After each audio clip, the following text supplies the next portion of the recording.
स्वर विज्ञान आज आज मेरी एक कोशिश है स्वर विज्ञान का जो बेसिक कोर्स मेरा चलाने का, स्वर विज्ञान का बेसिक कोर्स डिजाइन करने का जो मेरा प्रयास था, जिसका मैं भाग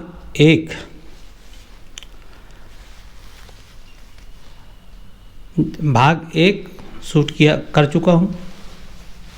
और उसमें एक इंट्रोडक्टरी, एक स्वर विज्ञान का बेसिक परिचय मेरे द्वारा दिया गया था। स्वर विज्ञान को सतही जानना, ऊपरी जानना कुछ हद तक आसान हो सकता है, किंतु स्वर विज्ञान का बेसिक की बात करें तो स्वर विज्ञान का बेसिक अत्यधिक कठिन होता है, क्योंकि यह एक योग विद्या है, एक तत्व ज्ञान का मूल सिद्धांत, तत्व का मतलब ही मूल होता है, और मूल को जितना गहराई तक, मूल में जितने गहराई तक नीचे गहरा उतरा जाता है, उतना ही उसमें नया नया विस्तार, नया नया अर्थ, नया नया लॉजिक, नए नए तर्क और नई नई प्राप्ति, नए नए परिणाम हमें प्राप्त होते हैं। इसलिए स्वर विज्ञान का बेसिक कहाँ से प्रारंभ किया जाए, कहाँ से प्रारंभ करना चाहिए, कहाँ से सिखाया जाए, यह अत्यधिक कठिन होता है।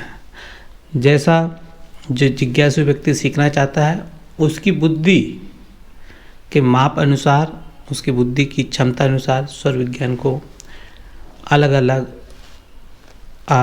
अलग स्टेज से प्रारंभ किया जाता है। मगर चूँकि मैं स्वर विज्ञान के मूल भाग और उसके ऊपरी भाग तत्व विज्ञान, जो स्वर का भीतर है तत्व, उस तत्व को, बेसिक कंसेप्ट को भी समझाने की मेरी अधिक चेष्टा होती है, क्योंकि मैं अपने नाम में ही तत्ववेत्ता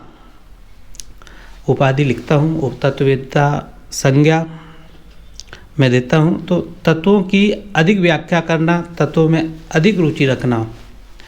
तत्वों को अधिक गहराई से समझाना, यह मेरा बहुत अधिक रुचिकर विषय होता है। इसलिए स्वर विज्ञान के मूल सिद्धांतों को बड़ी बारीकी से, बड़े विस्तार के साथ मैं समझाने की चेष्टा करता हूँ, और स्वर विज्ञान के ऊपर जितनी भी चर्चा, जितने भी समय तक चर्चा की जाए, वह चर्चा अनंत काल तक भी जारी रखी जा सकती है, क्योंकि स्वर की गहराई नापती चली जाती है। आप जितना चाहे उतना नाप सकते हैं। मगर मेरा स्वर विज्ञान बड़ा विचित्र, विस्मयकारी और आश्चर्य से भरा हुआ है। मैं शिव स्वरोदय विज्ञान के मूल सिद्धांतों को दृष्टिगत रखते हुए, अपने पिछले अनुभव को जोड़ते हुए, वर्षों का अनुभव, मैं जब जन्म लिया था तभी से मैं स्वर विज्ञान का बेसिक ज्ञान का रखता हूँ। किसी महात्मा के द्वारा मुझे यह ज्ञान दिया गया था, जिसमें जब मैं लेफ्ट और राइट, शरीर का बायां भाग और दायां भाग नहीं समझता था, उस टाइम से मैं सूर्य, स्वर और चंद्र नाड़ी का जानता था, और कई प्रकार की, लगभग देखा जाए तो स्वर विज्ञान की सभी पुस्तकों का मैं अध्ययन बचपन में ही कर चुका हूँ, और उन अनुभव के आधार पर यह देखने में आया, उन पर मैंने कई प्रकार का अभ्यास करा, हर प्रकार का अभ्यास करा। उसके बाद एक निष्कर्ष मुझे प्राप्त हुआ, उसका एक प्रैक्टिकल अनुभव, क्योंकि ज़्यादातर यह देखने में आता है, जो व्यक्ति केवल कुछ समय के भीतर उस स्वर विज्ञान को पुस्तक पढ़ता तो उसका अर्थ अलग प्रकार से दृष्टिगोचर होता है। वह व्यक्ति उस विद्या को उस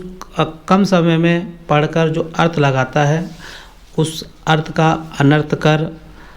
इम्प्रैक्टिकल वे में एक अव्यावहारिक रूप से उस विद्या का उपयोग करता है। मैं चाहता हूँ कि उस विज्ञान का, उस स्वर विज्ञान विद्या का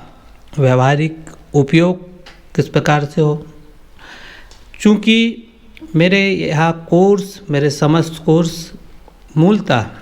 तत्वों के मूल सिद्धांतों को रिवेल करते हुए, मूल सिद्धांतों की व्याख्या करते हुए, चूँकि स्वर विज्ञान पर आधारित मैं अनेक पुस्तकें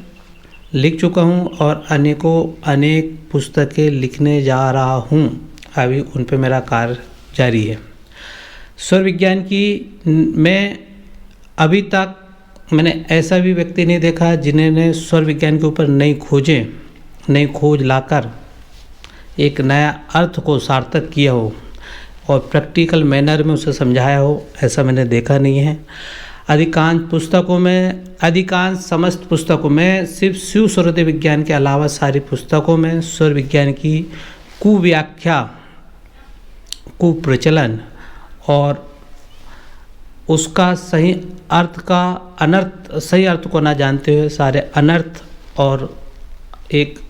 अनुचित व्याख्या देखने में ही आती है। जब इस श्रेष्ठ स्वर विज्ञान की मैं जब सही व्याख्या करने जाता हूँ तो व्यक्ति अनेक दुविधा से ग्रसित होता है, क्योंकि वह लंबे समय से इस विद्या का एक अलग प्रकार से प्रभाव को जानता, देखता और समझता है। और जब एकाएक मैं एक अलग प्रकार की, थोड़ा सा डिफरेंट प्रकार का सिद्धांत का प्रतिपादन करता हूँ, उस प्रतिपादित सिद्धांत की सही व्याख्या करने जाता हूँ तो व्यक्ति सोचते हैं कि यह गलत है, असत्य है या अथवा अनुचित है। मगर मैं आपको पूरे दावे के साथ बता दूं कि मैं जो बता रहा हूँ वह प्रैक्टिकली है। जब इसका आप अनुभव करेंगे तो केवल और केवल एक दिन में ही यह सिद्ध हो जाएगा कि जो मेरे द्वारा इस विद्या का जो व्याख्यान है, जो विद्या का एक वर्णन है, वह शास्त्रगत है, उचित है और मैं उसका लिखित प्रमाण भी बता सकता हूँ। मगर जो व्यक्ति उसी शास्त्र को, उसी ग्रंथ को पढ़ के उसका अलग अर्थ लगाता है, डिफरेंट अर्थ लगाता है, वह पूर्णतः अनुचित होता है। ठीक उसी प्रकार जिस प्रकार से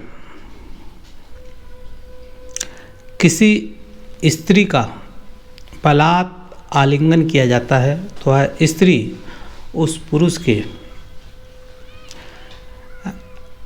पुरुष को शरीर सौंप देती है, मगर मन से अपने आप को संकुचित कर लेती है। इसी प्रकार से जब शास्त्रों का स्वच्छ और निर्मल हृदय से बलात् उसका ज्ञान को हरण किया जाता है तो शास्त्र अपने आप को भीतर की ओर अपने ज्ञान को सिमट लेता है और उस व्यक्ति तक उस शास्त्र की, उस विद्या का उचित ज्ञान को प्राप्त करने में वह व्यक्ति असमर्थ रह जाता है। यही मुझे देखने में आता है, अन्य लोगों के साथ यही समस्या मैं बारंबार देखना चाहता हूँ। इस विद्या का गलत उपयोग करने वालों की संख्या बहुत सारी है, अनंत है। हर व्यक्ति नए प्रकार से नई गलती, नई त्रुटि युक्त कर रहा है, लंबे समय से कर रहा है। और मैं तो यहाँ तक देखा हूँ कि कई पीढ़ी इस स्वर विज्ञान के गलत अभ्यास में खप चुकी है। ऐसे में इस स्वर विज्ञान की नई व्याख्या, उचित व्याख्या, नया स्वरूप जब मैं देता हूँ तो व्यक्ति बहुत ही आश्चर्य, विस्मित और नई शंकाओं से भर जाते हैं। मगर उनकी हर शंकाओं का निराकरण इस कोर्स में, आगामी कोर्स में, नए चैप्टर में और मेरी पुस्तक में और वीडियो में मैं निरंतर रूप से उनका समाधान करने का प्रयत्न करते रहता हूँ। तब यह स्वर विज्ञान का इंट्रोडक्टरी पार्ट 2 माना जा